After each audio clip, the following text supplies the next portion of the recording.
Egunon, buenos días, muchas gracias por vuestra asistencia a esta jornada sobre los procesos de integración y de fusión empresarial. Bueno, como sabéis, estamos en una crisis, no es una novedad. Las últimas noticias nos indican que todavía profundizamos en la crisis y precisamente en los momentos de crisis es cuando las empresas se suelen plantear este tipo de cuestiones, ¿no? ¿Tengo una dimensión suficiente? Pues parece que no la tengo, pues tengo que ser más competitivo, tengo que salir a los mercados internacionales, ahora que no tenemos ventas interiores, ¿cómo lo hago? Joder, no tengo una persona especializada, no tengo dimensión suficiente. Bueno, pues en estos momentos de crisis es cuando normalmente las empresas suelen plantear este tipo de problemas, que es el peor de los momentos posibles. Si estás en una buena situación, tienes recursos y tienes capacidad para abordar procesos de una mayor dimensión, pero es cuando justamente no nos planteamos estas cuestiones. Bueno, pues para tratar de dar una serie de visiones sobre cómo se realizan estos procesos de dimensión, estos procesos de fusión, las diversas alternativas que hay, cómo poder obtener resultados y cómo realizar este tipo de procesos, pues tenemos aquí a dos empresas especializadas y con un buen conocimiento del mercado en estos procesos porque han realizado algunos, ¿no? Como son IKEI y como son CIAL. Vamos a dar inicio a la jornada y queremos agradecer, bueno, pues tanto a Esteban como a Nuria su disposición para dar esta charla, como a José Guren, que van a ser las personas que van a comentar un poco los aspectos más importantes de todos estos procesos. Y bueno, pues sin más, daros un poco la palabra para que hagáis la presentación. Mi nombre es Esteban Barrenechea, yo soy el consejero director general de IKEI. Me va a acompañar también José Guren en la ponencia, que es director de IKEI. Brevemente, bueno, nuestra actividad se centra en cliente público y en cliente privado empresas, fundamentalmente en dos líneas de trabajo, ¿no? Por una parte, lo que es asesoramiento estratégico y de negocio, temas que tienen que ver con planificación estratégica, planes de negocio, planes de viabilidad en función también de la situación de la compañía, cambios en los modelos de organización y gestión, es decir, lo que sería la consultoría de alta dirección, y segunda línea, bueno, todo lo que tiene que ver con corporate, bien sea refinanciaciones, en este momento, de forma importante también, y operaciones de corporate, lo que es M&A o fusiones y adquisiciones, que contemplan, bueno, pues operaciones de compra-venta de empresas, fusiones. Por tanto, hoy hablaremos pues del capítulo, sobre todo, de integraciones, concentraciones, más en el plano de las operaciones corporativas. Esas son las dos líneas de actividad, como digo, que trabajamos en el entorno empresarial. Y bueno, sin más, cedo a Alberto para que os presente a nuestros compañeros. Bueno, buenos días, yo soy Alberto Emparanza, soy catedrático de Derecho Mercantil y consultor de CIALT Asesores. Lo que quiero en primer lugar es agradecer a Degui la invitación a participar en esta pequeña actividad, en este pequeño evento, y que yo creo que es importante centrarlo porque lo inscribimos en una tarea ya común que estamos realizando con IKEI como consultora y nosotros como despacho de abogados, en el que tratamos de colaborar en facetas, en materias en las cuales yo creo que es muy conveniente el que los procesos se den desde esa perspectiva empresarial y jurídica. Hace un tiempo organizamos también un evento sobre lo que era el tema relativo a la refinanciación, y siempre estamos moviéndonos en esos ámbitos en los que yo creo que es de interés para las empresas, que es lo que aquí nos mueve. Nos preocupa en este sentido mucho cómo poder resolver los problemas ante la crisis actual y creemos que una de las formas puede ser claramente la integración. Para ello vamos a tratar desde nuestra perspectiva jurídica y siempre complementariamente a la labor propiamente consultora, ver cómo se canalizaría ese proceso de integración. Para eso los que van a participar van a ser Nuria Cancelo, que es la socia del despacho de Mercantil, y Marta Tena, que es asociada. Nuestro despacho es un despacho compuesto por más de 30 profesionales, que tenemos sede en San Sebastián, pero con también subsedes en Bilbao, Madrid, Bogotá y Bucarest, y lo que hacemos normalmente es asesoramiento mercantil y fiscal. En este caso, pues nuestros procesos de integración fundamentalmente tuvieron lugar, nuestra experiencia, hasta el año 2009. A partir del año 2009, digamos que estamos en otro tipo de procesos que son de integración, pero en los momentos propiamente preconcursales o de crisis. Y en eso es también lo que queremos reivindicar, que también en estos momentos de crisis puede ser una gran oportunidad, o a lo mejor la única oportunidad de sobrevivir, el que se procesen o se produzcan, mejor dicho, fenómenos en los cuales empresas que hasta hace un tiempo podían ser potenciales rivales se asocien, integren a través de fórmulas, y eso es lo que se va a ocupar en la exposición, que sean imaginativas jurídicamente hablando, porque solo si son jurídicamente certeras tendrá la operación éxito. No solo estamos hablando de fusiones, estamos hablando de pactos parasociales, estamos hablando de procesos integrativos ciertamente sofisticados, pero que han dado buenos resultados y que esperemos que también puedan tener resultado en otro tipo de iniciativas que se den a partir de ahora. Y nada más.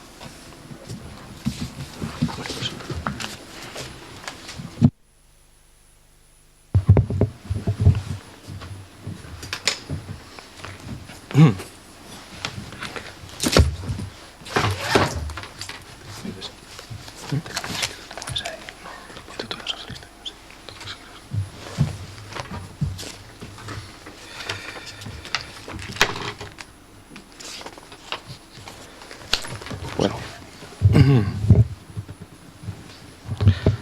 Muy bien, bueno, buenos días.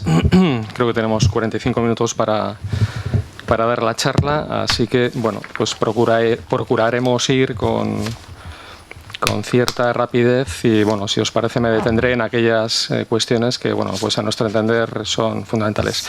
El contenido de la presentación, bueno, son 6 puntos. En primer lugar, razones y justificación de un proceso de este tipo, es decir, por qué conviene o por qué es interesante un planteamiento de integración en una época como la que estamos viviendo. Desde el punto de vista metodológico, bueno, ¿qué son los procesos de concentración empresarial? ¿Qué pretenden? ¿Qué objetivo tienen? ¿Qué metodología, con qué metodología se abordan? Los resultados, en términos de, bueno, fundamentalmente económicos y financieros, algunos ejemplos de operación y conclusiones. Luego también hablaremos, bueno, aunque Adegi yo creo que también ha expuesto en algunas de sus sesiones, un programa de apoyo que en este momento, bueno, pues ha planteado el Gobierno vasco para, entre otras cosas, también acometer procesos de integración, como es el de Yavide. Bueno, pues sin más, ¿os parece? Me voy a meter en el primero de los apartados. Razones y justificación de un proceso de integración. Bueno, no hay que hablar mucho. Llevamos ya 5 años, por lo menos, de crisis. El 15 de septiembre de 2008 se hundía Lehman Brothers. Yo creo, bueno, la crisis empieza antes realmente, pero quizás es el punto de inicio, bueno, que ha quedado probablemente para marcar el origen de la crisis. Situación de pérdidas y de cierre de empresas, ¿no? Lo dice el presidente de la COE, lo decía también el presidente de Confebask a finales del año pasado, a primeros de este. Bueno, todos los días yo creo que tenemos noticias en la prensa en esta línea, ¿no? Empresas que entran en concursos de acreedores o en general las que aguantan también, pues han adelgazado sus estructuras. O sea, estamos en un proceso fundamentalmente de concentración del tejido, de reducción del tejido y de adelgazamiento del tejido, lamentablemente, ¿no? Y esto, bueno, pues tiene pinta de que no va a ser una salida rápida. O sea, parece que a nivel macro pues la cosa se está, digamos, encauzando, la bolsa anticipa, ¿no? Pues una cierta estabilización, un cierto crecimiento, la prima de riesgo va para abajo, pero, digamos, la percepción fundamental de crisis y demás, que es la tasa de paro, pues bueno, pues este tema no parece que vaya a cambiar muy a corto, ¿no? Con lo cual esta situación, digamos, de crisis, de pesimismo en general, aparentemente va a seguir continuando, ¿no? Veremos el año que viene. Bueno, parece que hay consenso sobre que hemos tocado fondo. Vamos a ver si esto se traslada a lo que es la economía real y a las empresas, a las pymes en general, ¿no? Bien, lo que sí hay consenso es en las estrategias de salida de crisis, de salida y de supervivencia a la crisis. Todo el mundo se ha puesto de acuerdo en que son fundamentalmente 2. Por una parte, la internacionalización, que tiene que ver desde el punto de vista estratégico con diversificación de mercados. O sea, aquí la clave fundamental, y si analizáis empresas que están aguantando, es porque tiene un mercado muy diversificado.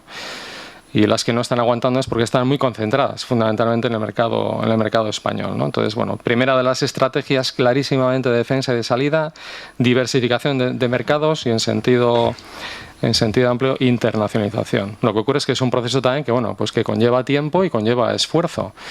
Conlleva esfuerzo tanto en lo que se refiere a recurso humano y a lo que se refiere es a recurso financiero. Segunda de las estrategias de salida, innovación también en sentido amplio. Hablamos de innovación en términos de producto, de proceso, hablamos de mercado y hablamos de organización. Cambios en esos 4 aspectos. Estas son las 2 salidas fundamentalmente. ¿Qué ocurre? Que, bueno, además de esto, o para cometer estas estrategias que, como decía, requieren o consumen recurso humano y recurso financiero, necesitas tener una cierta dimensión. Este es el problema. Es decir, muchas de las empresas del País Vasco, de Guipúzcoa y del País Vasco en general, pues carecen de tamaño, como luego veremos, ¿no? En relación con sus homólogas, vamos a decir, de otros mercados. Bien, y como decía también, si habéis seguido un poco la prensa en este último año y medio, pues se concentran los mensajes en esta línea, ¿no? Aquí hemos traído unos cuantos, pero bueno, realmente hay bastantes más, ¿no? Hablamos también, bueno, esto apareció un artículo de opinión del presidente de la Federación Vizcaína de Empresas del Metal, que probablemente es una de las asociaciones que mayor número de empresas engloba en el País Vasco, en enero de 2013. La propia Arantxa Tapia también en su discurso de plan de legislatura lo citaba en febrero de 2013, pero bueno, pero últimamente también los mensajes son coincidentes en esta línea, ¿no? La pregunta, por tanto, ¿el tamaño importa? En nuestra opinión, sí. ¿Por qué? Bueno, pues también hay consenso de determinados actores, bien sea la propia patronal, Confebask o bien en general profesores universitarios que plantean una correlación entre tamaño y las 2 estrategias anteriores que comentaba de salida de crisis, lo que es internacionalización e innovación. Es decir, antes, o mejor dicho, para acometer con garantías planteamientos de internacionalización e innovación necesitas tener una cierta dimensión para que, digamos, ese proceso no te arrastre. Y aquí coincide, como decía, bueno, pues la universidad, las empresas o incluso la propia patronal, etcétera. La propia patronal Confebask está siendo también muy insistente en este tema ya desde el año 2004. Yo creo que es quizás de los primeros mensajes que veíamos relativos a dimensión. O sea, en 2004 era extraño ver operaciones de integración o de concentración empresarial.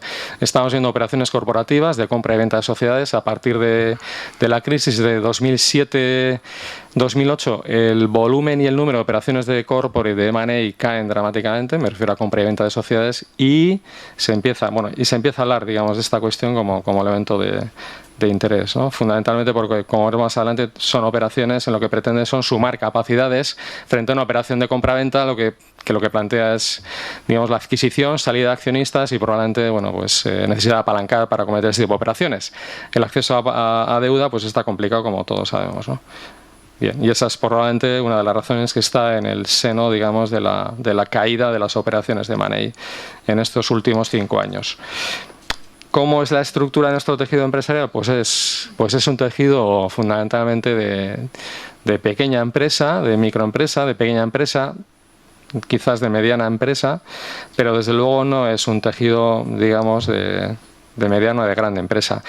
Esto pasa en el País Vasco y esto pasa en España, y en relación con otros países pues se nota claramente, ¿no? En la derecha igual no se ve bien, tenemos una tabla donde, pues como veis, explícita o se ve perfectamente, ¿no? que el tejido vasco y el tejido español pues tienen mucho peso de empresas hasta 50 empleados. De 50 a 250 pues tenemos un porcentaje de 10,6 que es inferior, como veis, pues al caso alemán, Reino Unido o Francia, ¿no? Y luego, bueno, evidentemente en empresas ya de más de 250 pues el peso es mucho menor. Si este análisis lo hacemos por sectores, pues hablando de industria manufacturera, pues de 23 subsectores que hemos analizado únicamente en fabricación de maquinaria y equipo, esto está bailado, perdón. Era en producto farmacéutico, sí, está bailado el cuadrito, perdonar. Solamente en producto farmacéutico se cumple que el tamaño medio de las empresas en España es superior a la media de los 3 países europeos que he citado, Alemania, Reino Unido y Francia. El resto de subsectores, el tamaño medio es inferior al de Europa. Bien, bueno, viendo o enmarcando la justificación de un proceso de dimensión, como decía, pues como herramienta fundamental para acometer un planteamiento de internacionalización o de innovación, hablaremos de qué son los procesos de concentración o de integración de empresas que pretenden, qué objetivos plantean, algunos modelos, digamos, de tipo conceptual y luego, desde el punto de vista metodológico, cómo se aborda un planteamiento específicamente de concentración empresarial. Bueno, para empezar, ¿qué son los procesos de integración y concentración? Bueno, pues son procesos que van más allá de la mera colaboración. O sea, si distinguimos entre colaboración y compromiso, estamos hablando más de compromiso claramente que de colaboración. Y compromiso veréis por qué, ¿no?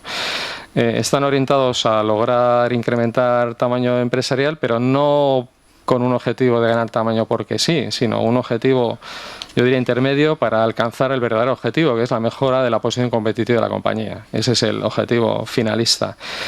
Yo también diría lo que no son, o sea, no son colaboraciones y alianzas. O sea, hasta el momento también uno de los, yo diría, mantras, ¿no?, que venimos repitiendo también es el planteamiento de colaboraciones y alianzas, que bueno, es un planteamiento correcto, está bien, permite también, digamos, cubrir determinadas carencias competitivas a las compañías, pero desde luego un planteamiento de colaboración y alianzas en general no tiene un planteamiento permanente en el tiempo. Son procesos que se inician y tienen un horizonte temporal o bien determinado desde un principio o bien determinado pues por la propia práctica, ¿no?, o por el propio devenir, digamos, de la colaboración. No se modifican estructuras accionariales, normalmente son, bueno, colaboraciones que no implican, digamos, intercambios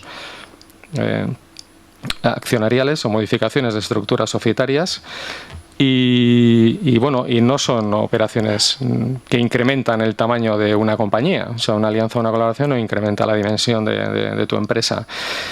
¿Qué pretende un proceso de integración y concentración? Bueno, pues originar proyectos empresariales que tienen un origen en la suma de las capacidades de las empresas que participan en un proceso de este tipo y que pretenden alcanzar una posición, lo decía antes, competitivamente mejorada o superior a la de las empresas individualmente consideradas. Bueno, este es el objetivo fundamental. ¿Qué se pretende, por tanto, como decía? Proyectos empresariales de mayor dimensión con una posición competitiva superior, lo acabo de decir. ¿Cómo se consigue una mejora de posición competitiva como consecuencia de un planteamiento de este tipo? Fundamentalmente a través de sinergias de ingresos y sinergias de costes. ¿Qué se pretende con sinergias de ingresos?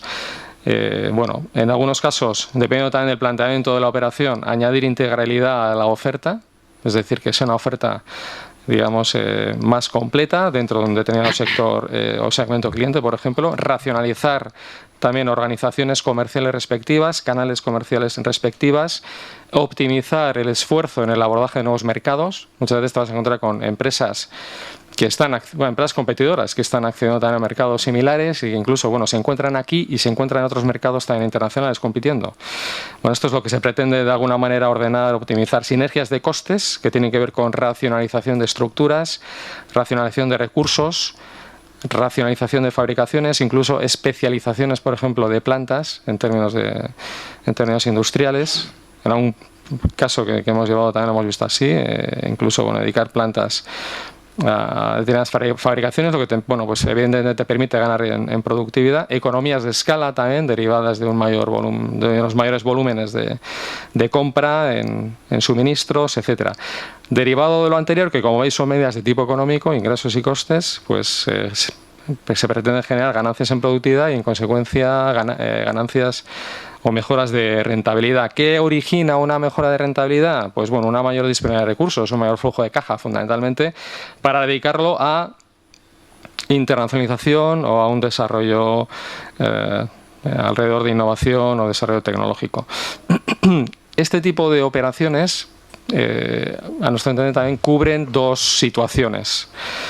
Lo que sería, digamos, una situación o situaciones de empresas en una situación, digamos, económico-financiera complicada, donde lo que planteas es una operación de este tipo para garantizar la continuidad de la actividad, es decir, a plantear, digamos, al pool bancario, pues un proyecto integrado es un planteamiento distinto, es un proyecto diferente al de llevar un planteamiento de una única compañía. Es decir, presentas un proyecto diferente con unas digamos, unas capacidades y unos puntos de partida y de destino diferentes. Es decir, situaciones, como digo, de económico-financiera complicada, ¿no? Segunda de las digamos, de las situaciones que pretende resolver en el caso de empresas que tengan una situación económica financiera razonable, bueno, pues lo que pretenden es contribuir al desarrollo, al crecimiento de ese proyecto empresarial conjunto de una forma más cómoda. Esas son las dos situaciones en las que, digamos, puede funcionar una operación de integración y concentración. Es decir, tanto lo que puede ser la continuidad de la actividad en conjunto con otra compañía o otras compañías, o en lo que puede significar crecimiento en otros mercados, ¿no? O en el mercado actual. Bien. Sí, espera. Sí. Un segundo. Así le doy un poco de descanso a Esteban, que es el que va a llevar el peso de la exposición. Simplemente a modo de resumen y para reforzar también el mensaje que acaba de trasladar, el día 8 de este mismo mes presentó el Círculo de Empresarios un informe que ha hecho el BBVA y en el que hablaba de nuevo de que el tamaño de la empresa española es la mitad, algo menos de la mitad de la alemana. Pero un dato que nos llamó por lo menos mucho la atención fue el que apuntaban a que si la estructura empresarial de España fuera como la alemana, se produciría en principio un incremento de productividad de un 13%, que viene, pues en definitiva, a concretar lo que estaba comentando Esteban, de que con mayor dimensión, hay muchos estudios que lo soportan, pero se consigue fundamentalmente concentrar recursos en determinadas actividades que hacen que consigas, pues, una importante mejora de productividad. Y por lo tanto, de posición competitiva y de, en definitiva, establecimiento en el medio plazo. Muy bien. Bueno, bien. Lo que os presentamos aquí a continuación es un esquema, ¿no?, general de qué posibles operaciones, digamos, de integración y concentración se pueden dar, ¿no? Bueno, a continuación nuestros compañeros los detallarán pues con mucha más profundidad, digamos, el encaje mercantil, ¿no?, de este tipo de operaciones, pero bueno, a grandes rasgos hemos hecho como 3 grupos, ¿no?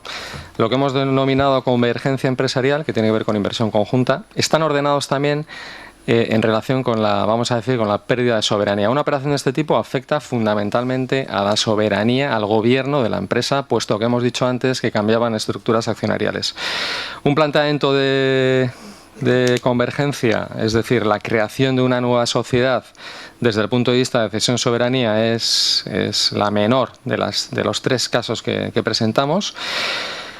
Normalmente lo que supone es, como decía, o bien la creación de una nueva sociedad pues por aportaciones de las empresas partícipes o incluso en algunos casos aportaciones vía escisiones de determinadas actividades. Estaremos hablando aquí o bien de creación de una nueva actividad o bien de fusión de actividades de algunas de las actividades de las sociedades matrices.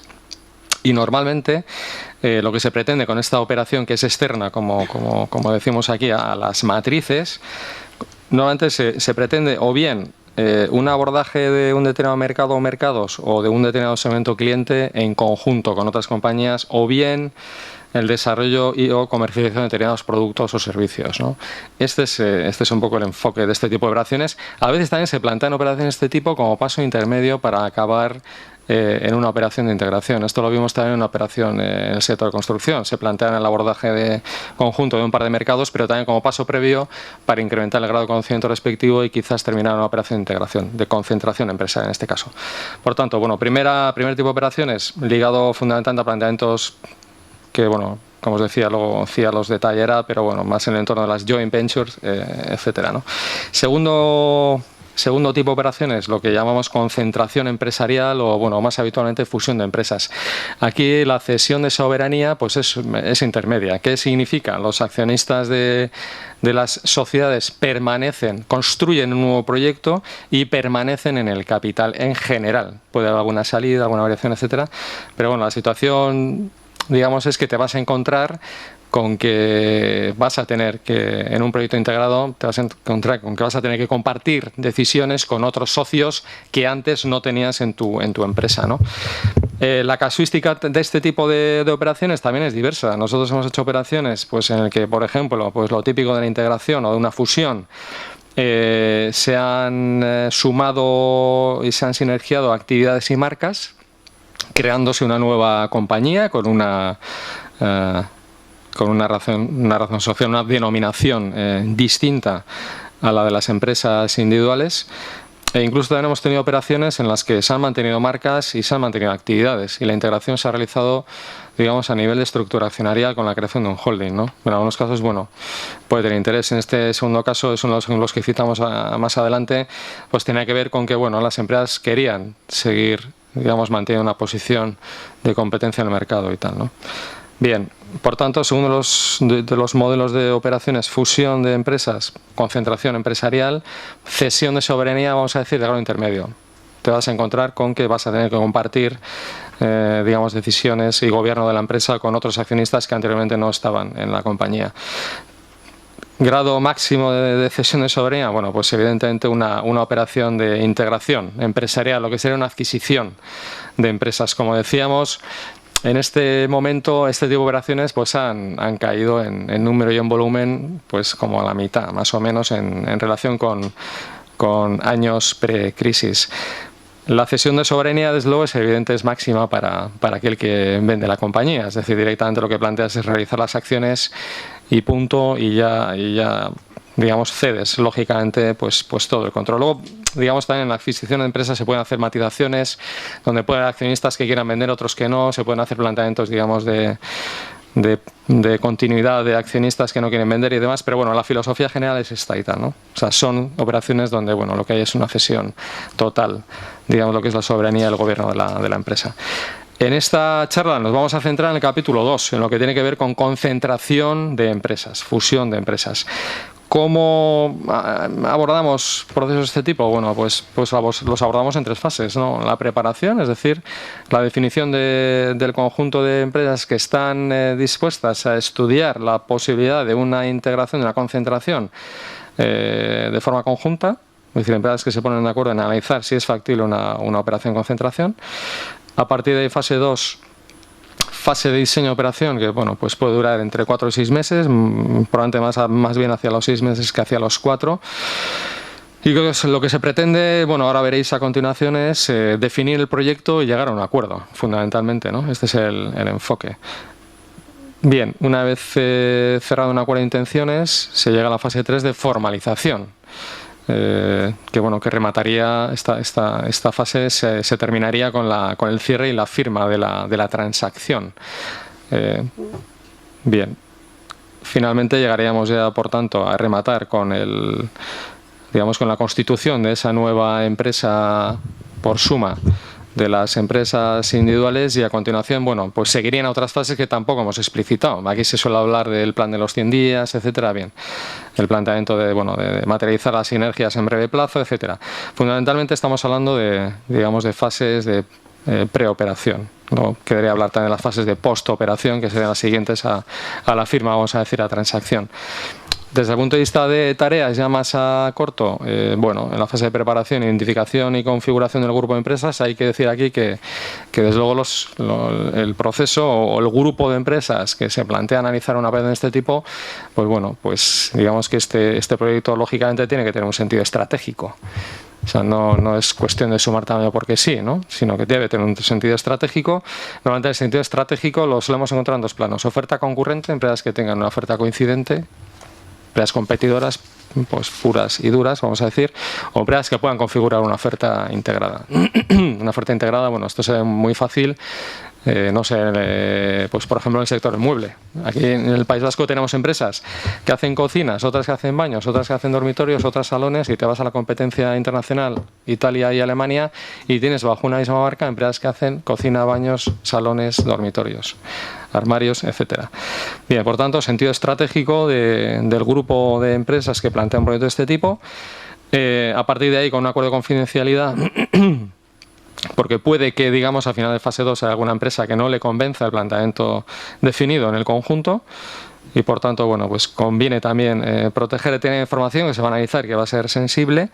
Entraremos en una fase 2 de diseño. Lo que se pretende aquí es, bueno, aparte de analizar, digamos, cuál es el punto de partida de las compañías, ¿no?, que plantean la integración, un diseño estratégico, es decir, cuál es el plan de negocio del proyecto conjunto, digamos, qué beneficios va a tener. Lógicamente, se ha comentado un proyecto de este tipo porque la situación en el conjunto pues va a ser mejor que las empresas individualmente consideradas. Planteamiento también de valoraciones respectivas, hay que conseguir consensos también en los criterios de valoración, este es el punto delicado, también muchas veces las operaciones fracasan porque se empieza, digamos, o se acometen las tareas y las fases de modo desordenado. Bien, bueno, este punto es importante, lógicamente, porque aquí lo que vamos a terminar es con una definición de una ecuación de canje, es decir, qué tengo en mi compañía y qué voy a tener en el conjunto, ¿de acuerdo? Y cuarto punto, la definición del acuerdo de intenciones, que es fundamentalmente, bueno, pues un documento que de alguna manera pues pone negro sobre blanco el tipo de operación, la ecuación de canje, en fin, otros compromisos ligados a pactos de socios. Bueno, me estoy adelantando porque CIA os va a hablar en detalle de esta cuestión, ¿no? Acuerdo de intenciones como documento formal para dar paso a la fase 3, que aquí tendría como dos líneas de trabajo, ¿no? Lo que sería, digamos, la parte más mercantil fiscal, digamos, de due diligence y de optimización fiscal de la transacción y de definición de términos y condiciones definitivas de transacción, contrato, etcétera. Nuevamente CIA los lo va a detallar. Y la parte, digamos, más vamos a decir, de negocio, ¿no? El remate del plan de negocio y la consecución de financiación, de apoyo financiero, bien sea financiación en capital o financiación ordinaria. Esta fase terminaría con el cierre y firma de documentación de transacción. Como decía, fase de preoperación. Luego vendrá la fase de postoperación, que será la puesta en marcha del proyecto. Sí, bien, sí. Aquí igual sí comentar que, si os fijáis, estamos hablando todo el rato de grupos de empresas y empresas que pueden decidir avanzar hacia las siguientes fases y en algún caso descolgarse, ¿no? Esto puede ser un grupo de empresas, en algunos temas lo estamos llevando de la mano de asociaciones o bien sectoriales o bien empresariales, pero también se puede dar tranquilamente entre dos compañías que simplemente sin que haya más compañeros deciden o no analizar si tiene sentido integrarse. Sí. Lo digo porque, como veréis, en algún caso pone que en las fases se van descolgando empresas que pueden estar o no dispuestas a seguir hacia las siguientes fases. Cuando son dos, obviamente, si una se descuelga, pues no hay siguientes fases. No hay operación, efectivamente.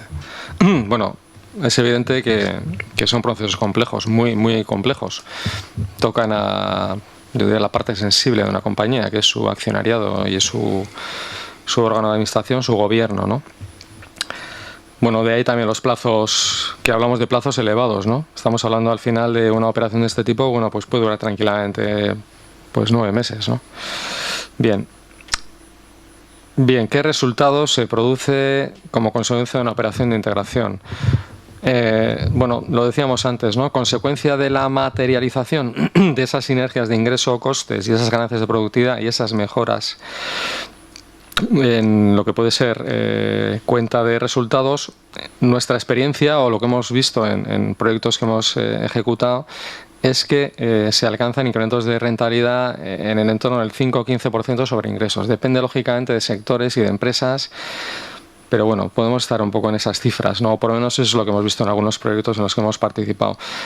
Este incremento de rentabilidad, ya lo decía también antes, bueno, pues se va a traducir en una mayor disponibilidad de recursos con objeto de acometer estrategias de continuidad o de desarrollo o de crecimiento empresarial, internacionalización e innovación. ¿En qué deriva todo esto? Pues bueno, pues en un cambio, en una mejora radical es lo que se pretende de la posición competitiva, con dos objetivos, como decíamos, o bien garantizar supervivencia o bien garantizar crecimiento de los proyectos empresariales. Hay que decir también que este tipo de procesos puede ser una alternativa para plantear soluciones sucesorias en el capital de las compañías o bien de carrera profesional. Nos hemos encontrado por el medio, en un proceso, por ejemplo, de concentración, de repente aparecen también situaciones vitales y personales distintas. O sea, digamos, las dos empresas o las tres o las que se juntan, ¿no? Analizar procesos de este tipo, pues resulta que tienen posiciones personales diferentes, es decir, sus accionistas o sus equipos directivos. Igual hay accionistas que están en posición de salida por razones de edad, por ejemplo, están en planteamientos de realización, ¿no? de su inversión, o incluso hay directivos también que están pues en una edad avanzada, otros directivos que tienen menos edad. O sea, son situaciones, digamos, que favorecen estas dos soluciones, ¿no? O sea, para algunos puede significar una carrera profesional, para otros puede ser una solución sucesoria, digamos, en un momento en el que, digamos, es complicado realizar las inversiones en las empresas, ¿no? Es decir, como decíamos antes, el número de operaciones y el volumen de operaciones de M&A, de compra y venta de sociedades han caído en un 50%. Bueno, este no es un buen momento para vender una compañía, es claro, porque, como decía, primero no hay financiación en general para acometer compras, y luego también pues las cuentas y los balances en general están bastante adelgazados. Es una forma también, digamos, de no vender en el peor momento y ralentizar o, digamos, posponer una solución sucesoria, ¿no? Bien, hay otros beneficios indirectos derivados de la participación en un proceso de concentración. Decía que son procesos complejos, o sea, muchas veces, o unas cuantas veces, ¿no? Planteas analizar una operación de integración o de concentración y no se llega a éxito, pues porque no se alcanza un acuerdo o fundamentalmente o por otras razones, ¿no? Es decir, no se acaba de materializar la transacción.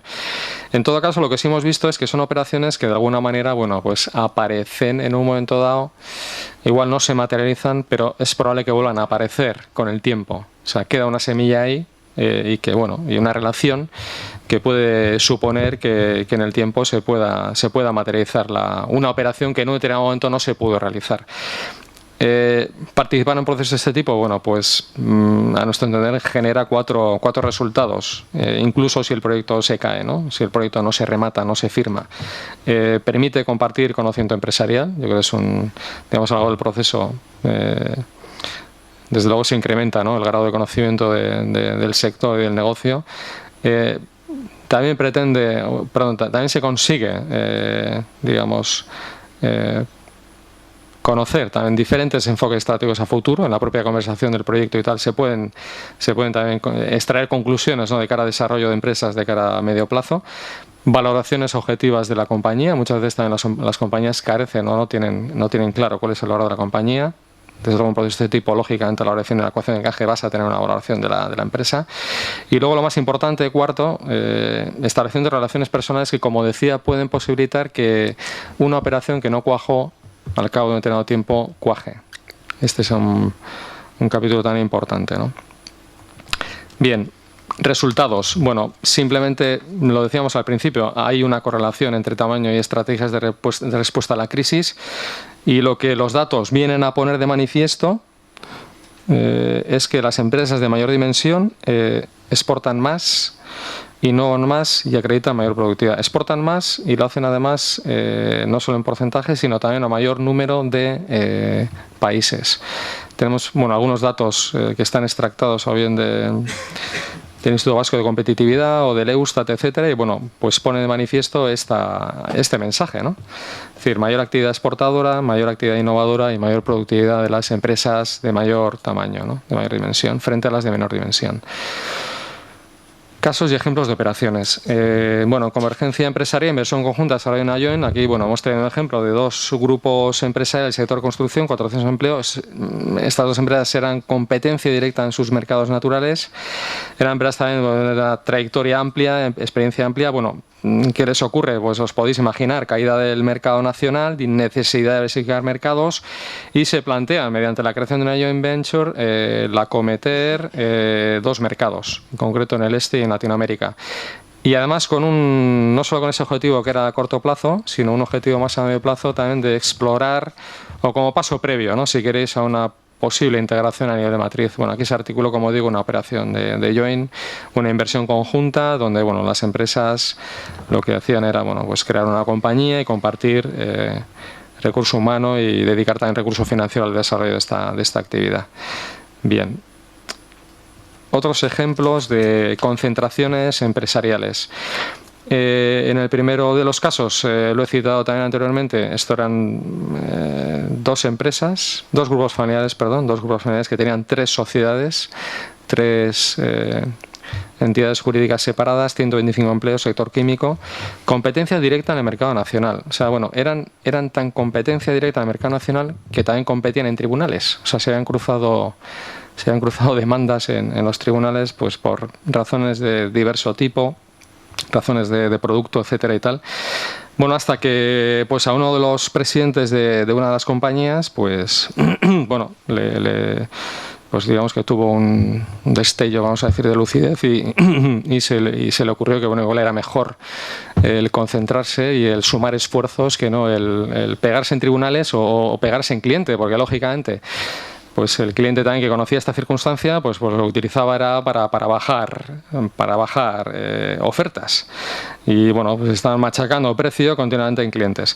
Había también una cultura diferente en cuanto a la empresa. Una era claramente familiar, eran tres hermanos los accionistas de una de las sociedades, y en otro caso era digamos una única familia la accionista, con una dirección pues más profesional que la otra, ¿no?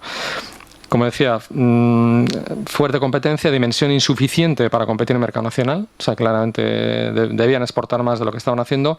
Y lo que se hizo fue estructurar la concentración pues a través de una estructura holding en el que mantuvieron, digamos, los dos grupos familiares una posición 50-50. También es un caso particular que, bueno, pues también Nuria seguro que os cuenta, se resolvió con un pacto parasocial, pues para básicamente evitar situaciones de bloqueo. Se decidió también mantener redes y marcas separadas en el mercado. Por razones también, digamos, de competencia. No se hizo también la consulta a la Comisión Nacional de la Competencia y, bueno, autorizó la operación porque en realidad no eran, digamos, los únicos proveedores, era un producto que podía sustituir una oferta mucho más amplia en el mercado. La estimación de sinergias que se realizó, 7,5 sobre ingresos. Sí, espera, comentar que más que estimación, esto fue el resultado directo del primer año de dejar de pegarse. Así de claro. Sí, bueno, efectivamente aquí, bueno, pues hubo fundamentalmente sinergias de ingresos, ¿de acuerdo? No tanto sinergias de costes. Aquí el peso fue, digamos, en la parte de ingresos, ¿no? Otro tipo de operación, bueno, pues integración o concentración, en este caso vía fusión por creación de nueva sociedad. 2 industrias manufactureras, 160 empleos, complementarias en producto, mercado, cliente. Aquí lo que competían en el mismo subsector, pero digamos que en gamas de producto que eran complementarias. Estructuras accionarias diferentes. Una era una estructura familiar, ya en tercera generación, con un número de accionistas que superaba los 100. Y en la otra compañía pues eran socios, digamos, profesionales, ¿no? Una estructura accionaria pues, bueno, mucho más reducida, culturas de empresa alejadas, por tanto, dimensión insuficiente en este caso para competir en el mercado nacional. O sea, la competencia internacional nos estaba machacando básicamente. La competencia internacional, bueno, pues que se había integrado y tenían una dimensión pues evidentemente muy superior a la que podían tener esta empresa. Además, a la circunstancia era un sector intensivo en capital, con lo cual, bueno, pues más justificación para tener dimensión. En este caso se integraron vía, como digo, fusión, una única empresa, nueva marca, se integraron equipos, se unificó también la sistemática de gestión, que era muy diferente, y, bueno, y se alcanzó unas sinergias en torno a del 10% de ingresos. Aquí sí hubo un planteamiento de sinergias más fuerte de costes que en el caso anterior. Conclusiones. Bueno, aspectos clave de éxito para un proceso de concentración. Bueno, yo diría que son 5, ¿no? Son procesos, como decía también antes, que son tremendamente complejos y muchas veces, o algunas veces, no todos los procesos que empiezan acaban en un cierre de una transacción. Desde el punto de vista de fases, en la primera fase 2 elementos clave, ¿no? Sentido estratégico del grupo de empresas o de las 2 empresas que se plantean una concentración, y luego disposición a realizar un análisis de diseño de forma conjunta. Esto es clave, es decir, si las empresas no tienen voluntad, pues no hay nada que hacer. O sea, no hay nada que hacer absolutamente. La fase 2, en la fase de diseño de la operación, fundamental la participación de un equipo externo ajeno a las empresas, independiente, que lidere, conduzca el proceso, que favorezca consensos, que arbitre. Bueno, figura esencial. Y además un equipo multidisciplinar. Quiero decir, aquí tenemos que estar hablando de un equipo legal, un equipo fiscal y un equipo, digamos, financiero y de negocio. Fundamental para, como digo, el buen fin de una operación.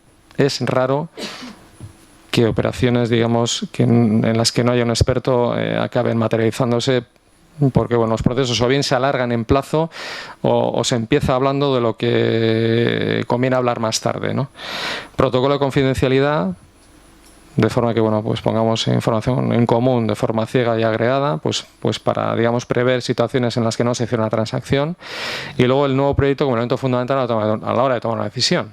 O sea, muchas veces se toman decisiones de concentración sin tener claro el proyecto, fundamental el proyecto. Bien, en nuestra opinión, a la vista de la situación del tejido empresarial y de la coyuntura económica, bueno, pues es un camino absolutamente necesario.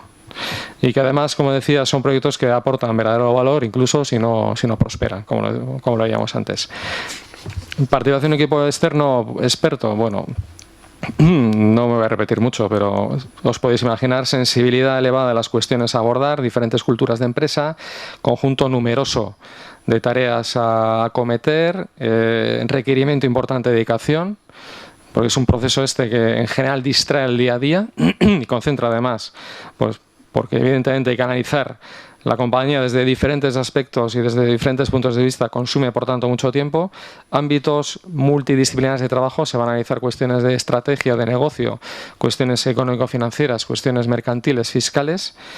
Calendario exigente, si los procesos no van a ritmo se acaban pudriendo también, y el reto de consecución de acuerdos. Muchas veces un tercero tiene que actuar como árbitro para, digamos, bueno, pues acercar posiciones. Muchas de las empresas no tienen una posición, digamos, objetiva, ¿no?, sobre su propia situación o sobre su propio negocio o propia empresa. Bueno, esta es la justificación, lógicamente, para que haya un tercero aquí que de alguna manera, bueno, acompaña a las compañías, ¿no?, en este proceso. Bueno, esta es una frase de un presidente americano, pues está claro, ¿no? Yo creo que probablemente juntando capacidades, pues bueno, pues seguramente se van a tener más opciones, ¿no?, de continuar la actividad del negocio, de crecer o de tener un crecimiento razonable en una situación, digamos, de coyuntura compleja. Hemos añadido un sexto punto, que es el capítulo de apoyos públicos, que bueno, pues... Bueno, el otro día se presentó aquí, ¿no? Yo creo. Sí, lo presentasteis, ¿no? Pachi, o sea que... Simplemente, aunque la verdad es que estamos muy prieto de fechas ya por el momento en el que estamos y que el cierre del programa o de la presentación de solicitudes es el 30 de octubre, decir... En los casos nos comentaron que en abril volverá a salir el programa. Eso es. Sí, bueno, eso es. Sí. Prisa por hacerlo ahora, pero... Sí. Bueno, entendemos que esto es por cargo al presupuesto este año, ¿no?, que se ha abierto una pequeña ventana y se han habilitado 2 millones de euros para un programa en el que hay 5 líneas, de las cuales una permite apoyar proyectos que contemplen procesos de integración. Entonces, en la línea 5, la que se habla de diseño de nuevas estructuras organizativas derivadas de procesos de integración y o cooperación, a partir de la definición de un modelo de negocio y una propuesta de valor diferencial. Recoge elementos de los Aldatu y Compite anteriores, en el sentido de que te obliga a tener una reflexión estratégica previa o algún tipo de acuerdo de consejo que contemple este tipo de actuaciones, y permite, pues, que se presente la solicitud de una serie de empresas que quieren en cooperación o conjuntamente hacer un análisis para ver una posible integración o un proyecto de colaboración. En estos proyectos en cooperación, las empresas, cada una independientemente, tiene que tener más de 20 empleos y tienen que sumar más de 80 empleos en el conjunto de las empresas que participen en el proyecto. Y luego, bueno, pues otra serie de condicionantes que son típicos en este tipo de solicitudes, como que no deben encontrarse en situación de crisis o impedidas para acceder a este tipo de ayudas, ¿no? Los gastos subvencionables son los de asesoría externa más una parte que está referida al volumen de asesoría externa contratado de dedicación interna, o sea, una parte de dedicación interna del personal de la compañía o de las compañías. Los límites son un 60% de los gastos elegibles, que son estos 2 tipos que os acabo de comentar, y los topes 35.000 euros por empresa y 100.000 euros por el conjunto total del proyecto. Y la fecha límite de presentación 30 de octubre. Sí cabe apuntar, aunque aquí no lo pone, que ha introducido una modificación en la tipología de la ayuda, en este caso el Gobierno vasco, y el 80% de la ayuda es directa por la ejecución del proyecto y hay un 20% ligado a cumplimiento de resultados que se plantearían en los objetivos del proyecto. Muy bien. Bueno, lo último, pues agradeceros la atención. Creo que el turno de preguntas es al final. Ahora, pues bueno, van a pasar nuestros amigos de CIE Alta a continuar con su ponencia. Y lo único que deciros que, bueno, que estamos a vuestra disposición en esta dirección de correo, pues para cualquier cuestión relacionada con la documentación o cualquier cuestión que queráis plantear en particular sobre el tema. Muchas gracias.